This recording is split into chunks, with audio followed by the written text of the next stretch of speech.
આગળ વાત કરીએ તો ગુજરાત સરકારનું એનઆઈસીનું સર્વર ડાઉન થતા લોકોની સમસ્યામાં વધારો થયો છે।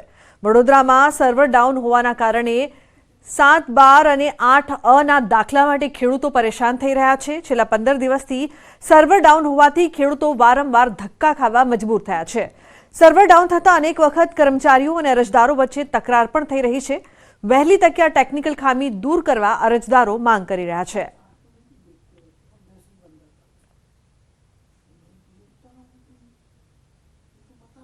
સર્વર ડાઉન છે આજે કેટલા 3 દિવસથી હું ધક્કા ખાઉં છું 51 થી ઉતારા માટે તો એ લોકો કોઈ જવાબ જ નથી આપતા કે અમે ઉપરથી સર્વર ડાઉન થી અમે શું કરી શકીએ। 6, 12 ને 7, 8 ના ઉતારા લેવા 2 દિવસથી ધક્કા ખાઉં છું।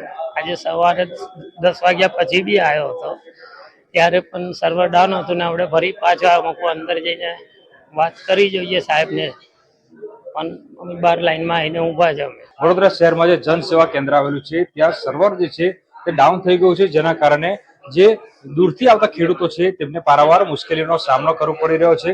ઉલ્લેખનીય બાબત છે કે જે ખેડૂતો છે કે જે 50-60 કિલોમીટર દૂરથી આવતા હોય છે તેઓ છેલ્લા 15 દિવસથી અહીંયા ધક્કા ખાઈ રહ્યા છે અને જ્યારે અહીંયા આવે છે ત્યારે તેમને માત્ર એક જ જવાબ મળતો હોય છે કે સર્વર ડાઉન હોવાના કારણે તેમના 7, 12 અને 8 ના ઉતારા જે છે તે નીકળી શકે તેમ નથી। એનઆઈસી ના જે ઓફિસર છે એમને જાણ કરી છે। આખા જિલ્લાની અંદર અમને આ પ્રોબ્લેમ નડી રહ્યો છે અને એમના દ્વારા એવું કહેવામાં આવે છે કે આખા ગુજરાતની અંદર આ પ્રોબ્લેમ છે અને જો વહેલી તકે આ સોલ્યુશન આવે તો અરજદારો જોડે અમને પણ ઘર્ષણ ન ઉતરવું પડે, એમને પણ અરજદારોને પણ ધક્કા ન ખાવા પડે અને શાંતિથી કામ થઈ શકે કે એકાદ દિવસની અંદર આનું સોલ્યુશન આવી જશે, કારણ કે સર્વર કંઈક ચેન્જીસનું કંઈક કામગીરી ત્યાં ચાલી રહી છે ગાંધીનગર, એટલે કે તાત્કાલિક ધોરણે કરવામાં આવી રહી છે એવું કહેવાનું જણાવ્યું છે।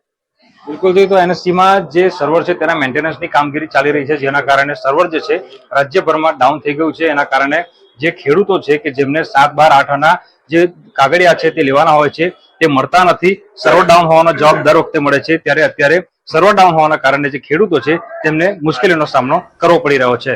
હાર્દિક દીક્ષિત, ન્યૂઝ 18 ગુજરાતી, વડોદરા। તો બુલેટિનમાં હાલ બસ આટલું જ। આપ જોતા રહો ન્યૂઝ 18 ગુજરાતી।